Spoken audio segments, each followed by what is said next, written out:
mallum en andinoɓe ɓikkoy jangugo qur'anu ɓe jangata tafsiru be fulfulde bo ɓe ɗo andi jangugo français ma bo english. On ɗo andinira fukaraɓe moɗon jangugo qur'anu be manana ma bo on andinirtaɓe jangugo qur'anu be mana. Deftere nantinore qur'anu fago e wolde fulfulde adamankore je ɓikkoy je moɗon e fukaraɓe moɗon. Min ɗon balla mallum en andinoɓe ɓikkoy jangugo qur'anu ɓe andinira koye qur'anu be mana. Mallum jo mo yiɗi jangirde moɗum wata ɗo janginira qur'anu be mana fu windanam ha Google Mail, ha email nantinore@gmail.com.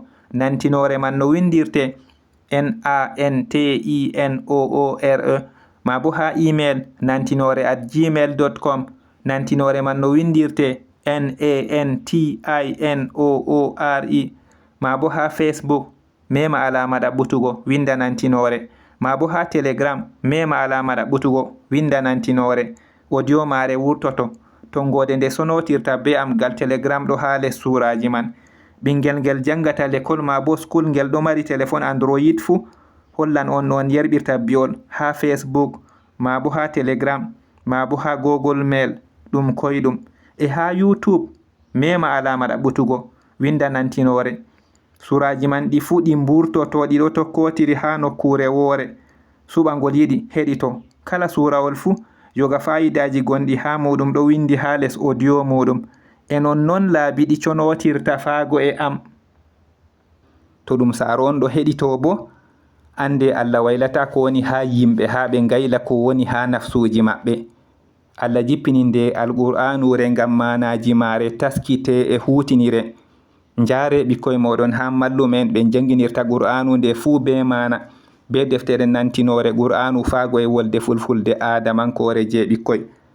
Koy anda manaji qur'anu ko woni ha nafsuji ma koy wayla nafa koy, nafa on, nafa ummatore naftira be ko ɓe tammi taskitorago be manaji mare ko woni ha nafsuji ummatore wayla. Allah wayla ko woni ha ummatore ɗum woɗa ma bo ɗum ɓurta wodgo. To aran heɗitago moɗon inde am Muhammadu Labaran, binduɗo deftere nantinore qur'anu fago e wolde fulfulde adamankore je ɓikkoy. Kayre nde kaɓɓe ɗiɗi. Haɓɓere arandere hebgo suratul Fatiha, al-Fatiha jiiɗo yago suratul Kahfi, al-Kahfi lowol. Haɓɓere ɗiɗabre bo ibgo e suratu Maryam, Maryamu yago suratul Nas, annasi yimɓe. Ɗereji mari wuttudu ɗum Arabia e wuttudu ndu yabo manaji muɗum bindiraɗi be karfeje ajamiya. Ɓingel ngel andi jangugo ko windata ha alluha muɗum ha jangirde e ko windata ha kaye muɗum ha l'école ma bo ko windata ha notebook muɗum ha school fu jangande. Jus'u maje bo ɗon. Ha kala jus'u fu pirtol kalimaji caɗɗi gonɗi ha muɗum ɗo haragare muɗum pirtiraɗi no ɓikkoy pamirta je ɓikkoy. Ɗum kayre en jangata. Deftere nantinore qur'anu fago e wolde fulfulde adamankore je ɓikkoy. Suratul Rum. Ar-Rum ruminko en. Bismillahirrahmanirrahim. Be inde Allah en ɗowo kinnotoɗo. Alif Lam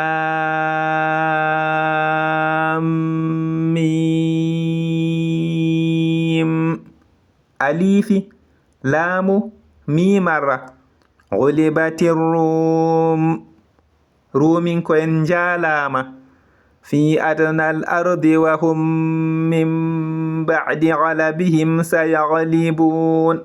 Ha ɓurɗum ɓadago leddi e hamɓe yibgu e ɓawo jaleki maɓɓe sese ɓe jaloto. Fi bitai sinin lillahi al-amru min qablu wa min ba'd wa yawma idhin yafrahu al-mu'minun. Nder gel e kitale fi wodani Allah ibgu e yeeso e ibgu e ɓawo e nyalde den nuɗɗinɓe ceyoto. Bi nasrillah yansuru man yasha wa huwa al-azizur rahim. Be ballal Allah oɗo walla mo o muyata e kanko jaliɗo kinnotoɗo. Wa'ada Allah la yukhlifu Allahu wa'dahu walakinna akthara an-nasi la ya'lamun. Ina Allah lunata ina muɗum e se kayi ɓurɗum ɗuɗgo yimɓe ɓe anda ya'lamuna zahiran min alhayati dunya wa hum anil akhirati hum ghafilun. ɓeɗo andi banguɗum ibgoye ngendam duniya e hamɓe ɓe woytuɓe hamɓe ɓe acci lahira. awalam yatafakkaru fi anfusihim ma khalaqa Allahu as-samawati wal arda wa ma baynahuma illa bil haqqi wa ajalin musamma wa inna kathiran minan nasi bi liqa'i rabbihim lakafirun. yeli kay ɓe numayi ha nafsuji maɓɓe na Allah tagayi asamaji e leddi e ko woni hakkunde maji koyna be gonga e ajal innangal e andu ɗuɗɗum ibgoye yimɓe tabiti ɓe hufraniɓe pottal jawmiɓe. awalam yasiru fil ardi fayanzuru kayfa kana aqibatu alladhina min qablihim kanu ashadda minhum quwwatan wa atharu al-arda wa amaruha akthara mimma amaruha وجاءتهم رسلهم بالبينات فما كان الله ليظلمهم ولكن كانوا أنفسهم يظلمون. yeli kay ɓe jahayi ha leddina nden ɓe ndara noyi wattan ɓen ɓe ebgoye yeeso maɓɓe laati ɓe ɓuri satugo sembe dininta maɓɓe e ɓe battiɗini leddi e ɓe marɗini ndi ɓurɗum ɗuɗgo dininta ko ɓe marɗini ndi e nulaɓe maɓɓe gaddani ɓe wangaramji. nden Allah laataki ha toñoɓe e se kayi ɓe laatake ɓe ɗo toño nafsuji maɓɓe. summa kana aqibata alladhina asa'u su'a an kazzabu bi ayati llahi wa kanu biha yastahzi'un. hoti ɓurɗum hallugo laati wattan ɓen ɓe kallini ngam ɓe pewni ayaji Allah e ɓe laatake ɓe ɗon jancaɗe. Allahu yabda'u al-khalqa thumma yu'iduhu thumma ilayhi turja'un. Allah ɗo fuɗɗa tagdi hoti o ɗo lornandi hoti faago e maako on gartirte. wa yawma taqumu as-sa'atu yublisu al-mujrimun. e nyalde sa'ire daroto waɗoɓe aybe ɓe ɗo ta'a gikke. walam yakun lahum min shuraka'ihim shufa'a wa kanu bi shuraka'ihim kafirin. e setotoɓe laatanayi ɓe ibgoye hawtiɗiraɓe maɓɓe e ɓe laatake ɓe hufraniɓe hawtiɗiraɓe maɓɓe. wa yawma taqumu as-sa'atu yawma idhin yatafarraqun. e nyalde sa'ire daroto nyalde nden ɓe cenditoto. فأما الذين آمنوا وعملوا الصالحات فهم في روضة يحبرون. nden amma ɓen ɓe nuɗɗine ɓe kuuyi boɗɗe nden hamɓe ɓe ɗo nder nawure ɓe ɗo ceene. وأما الذين كفروا وكذبوا بآياتنا ولقاء الآخرة فأولئك في العذاب محضرون. e amma ɓen ɓe kufri e ɓe pewni ayaje min e pottal lahira nden ɓe a toon maɗa ɓe yalɗinirteɓe nder yangada. fa subhanallahi hina tumsuna wa hina tusbihun. nden sennuki Allah yake on kirata e yake on betata. walahul hamdu fi samawati wal ardi wa ashiyan wa hina tuzhirun. e yettore wodanimo ha asamaji e leddi e kikiɗe e yake on nyallitoto. yukhrijul hayya min al mayyiti wa yukhrijul mayyita min al hayyi wa yuhyi al arda ba'da mawtiha wa kadhalika tukhrajun.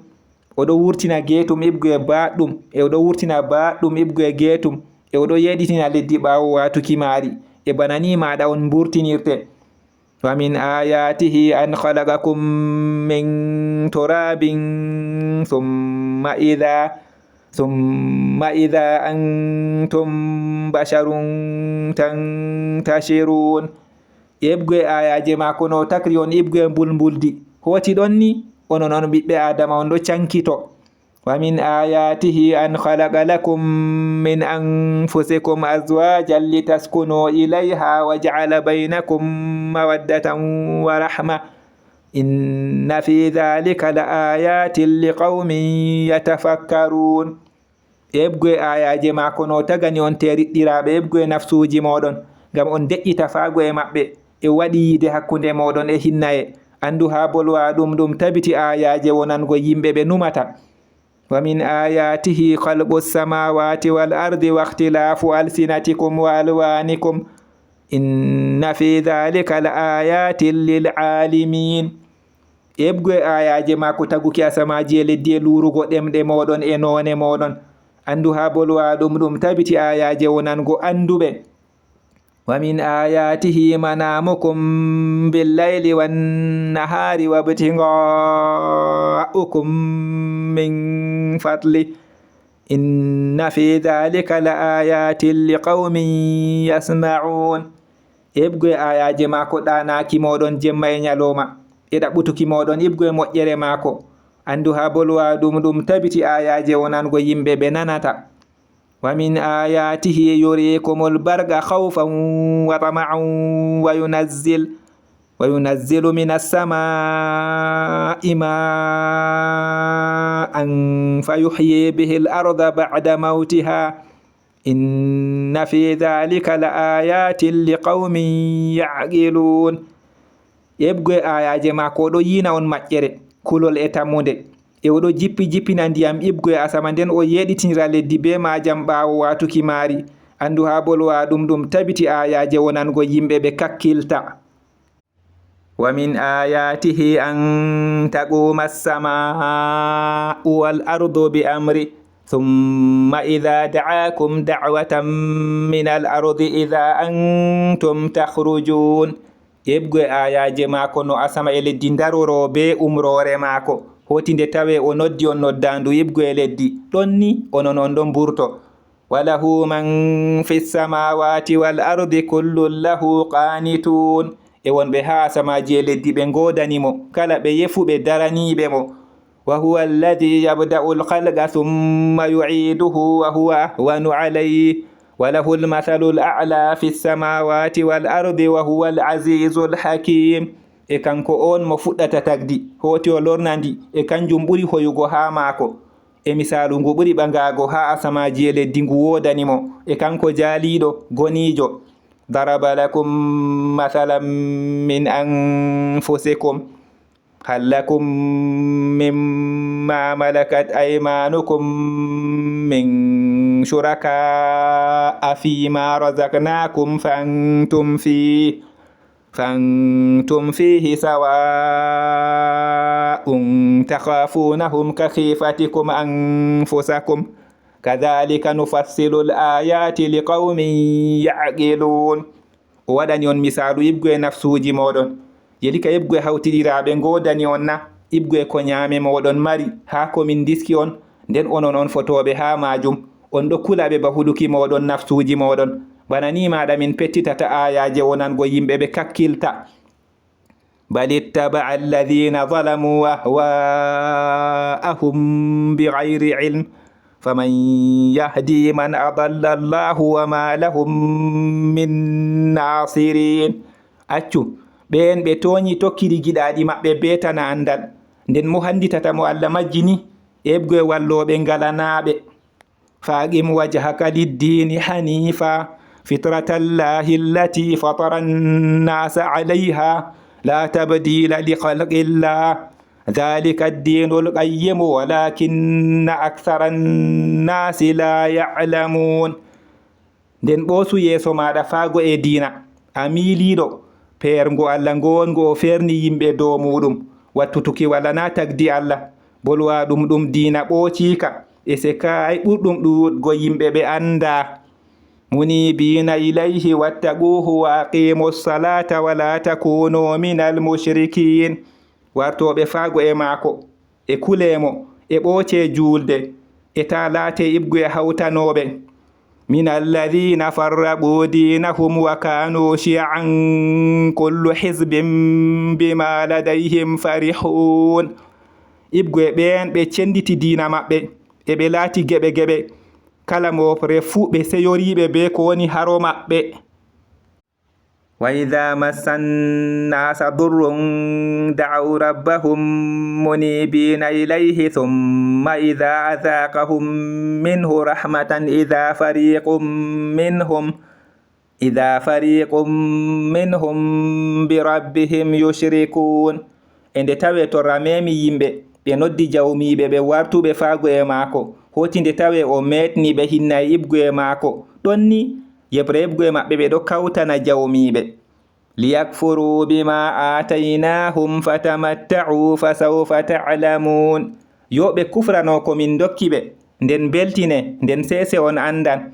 am anzalna alayhim sultanan fahuwa yatakallamu bima kanu bihi yushrikun. ma bo min jippini hujja dow maɓɓe nden kanka ka ɗo wolwana ko ɓe laati ɓe kawtantamo.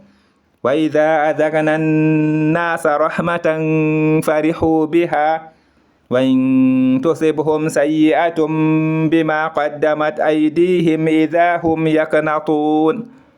ende tawe min metni yimɓe hinnaye ɓe ceyori be muɗum e to kalluɗum ɗo heɓa ɓe ngam ko juuɗe maɓɓe kandini, ɗonni hamɓe ɓe ɗo itta tammude. awalam yaraw anna allaha yabsutu rizqa liman yasha'u wa yaqdir inna fi dhalika la ayatin liqaumin yu'minun. yedi kaye ɓe gi'ayina andu Allah ɗo weƴƴita risku wonango mo o muyata e o ɓilla, andu ha bolwa ɗum tabiti ayaje wonango yimɓe ɓe nuɗɗinta. fa ati dhal qurba haqqahu wal miskina wa ibna as-sabil dhalika khayrun lilladhina yuriduna wajha Allah wa ulaika humul muflihun. nden rokku jawmo bandiragu haqqe muɗum e miskin jo e ɓiɗa tan, bolwa ɗum ɓurani ɓen ɓe nufirta yeeso Allah e ɓe yaton maɗa hamɓe tiniɓe. wama ataytum min riban liyarbu'a fi amwalin nasi fala yarbu inda Allah wama ataytum min zakatin turiduna wajha Allahi fa ulaika humul mut'ifun. e kon dokki ibgoye riba ngam ɗum ɓeddoro ha jawle yimɓe nden ɗum ɓeddata ko haro Allah. e kon dokki ibgoye jakka on nufirta yeeso Allah nden ɓe toon maɗa hamɓe sowoɓe. Allahu alladhi khalaqakum thumma razaqakum thumma yumitukum thumma yuhyikum hal min shurakaikum man yaf'alu min dhalikum min shay' subhanahu wa ta'ala amma yushrikun. Allah on mo tagi on, hoti o riski on, hoti o maynan on, hoti o yeɗitinan on. yeli ka woodi yibgoye hawtiraɓe moɗon mo huwata yibgoye hunde yibgoye bolwa ɗum moɗon na sennukimo e o ɓangake o acci ko ɓe kawtanta. zahara alfasadu fil barri wal bahri bima kasabat aydin nasi liyudhiqahum ba'da alladhi amilu la'allahum yarji'un. bonon da wangi ha ƴolde e maayo ngam ko juuɗe yimɓe paggiti, ngam o metna ɓe yoga ɗum ɓe kuwi ɓadima hamɓe ɓe lorto.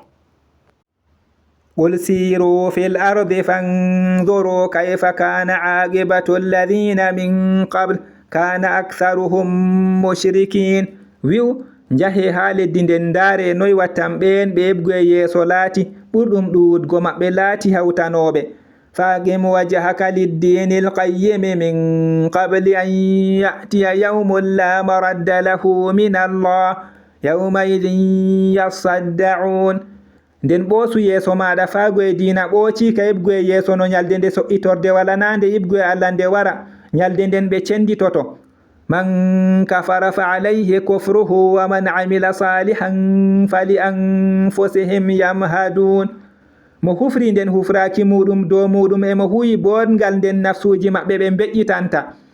liyajziya alladhina amanu wa amilu salihati min fadli innahu la yuhibbul kafirin. yo o warjoto ɓen ɓe nuɗɗineɓe kuwi boɗɗe yibgoye moƴƴere maako, andu kanko o yiɗa heferɓe.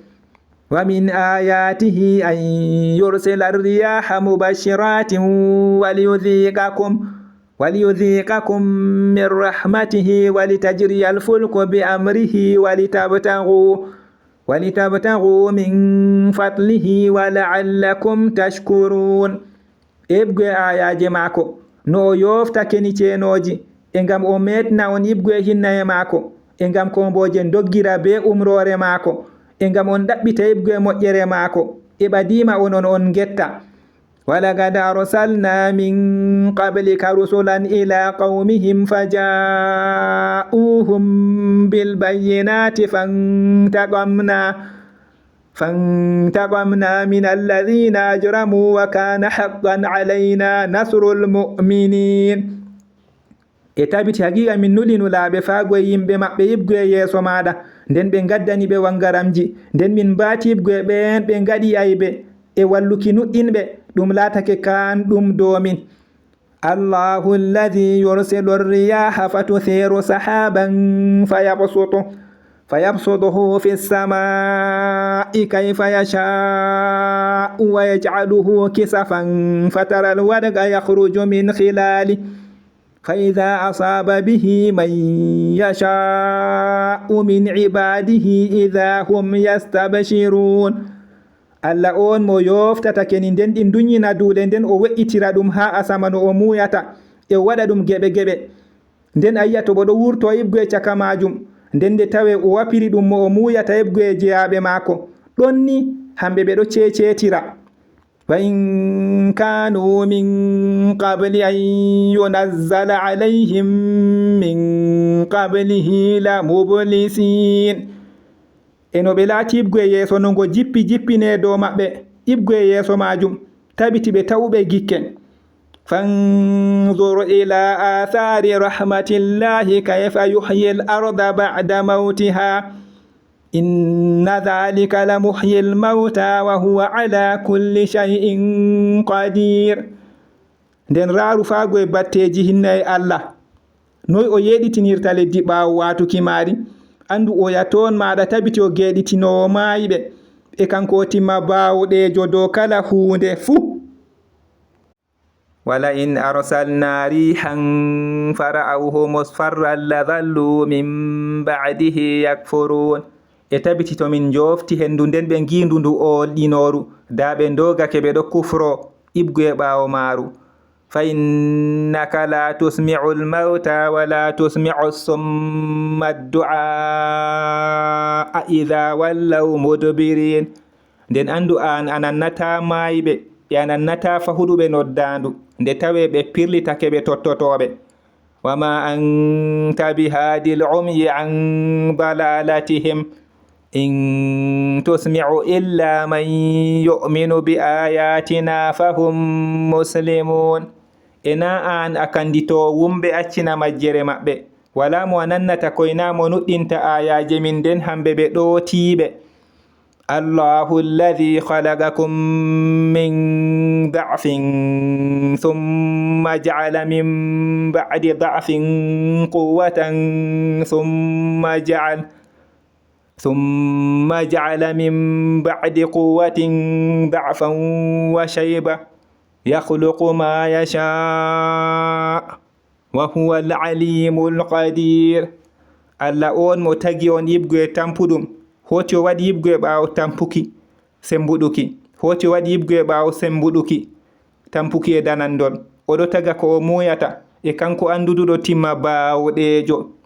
wa yawma taqumu as-sa'atu yuqsimu al-mujrimuna ma labithu ghayra sa'a kadhalika kanu yufakun. e nyalde sa'ire daroto waɗoɓe aybe ɓe kunotoɓe joɗaki tana sa'ire bana ni maɗa ɓe laati ɓe ɗo pirlita. wa qala alladhina utul ilma wal imana laqad labithtum fi kitabillahi ila yawmil ba'thi فهذا يوم البعث ولكنكم كنتم لا تعلمون. e ɓen ɓe dokka andal e nuɗɗinruɓe mbi tabiti haqiqa on joɗake ha deftere Allah faago e nyalde ummungal nden nde ɗum nyalde ummungal e se kay andu onon on laatake on anda. fa yawma idhin la yanfa'u alladhina zalamu ma'dhiratuhum wala hum yusta'tabun. nden nyalde nden ɓen ɓe tooñi yelditaki maɓɓe nafata ena hamɓe ɓe gerdante.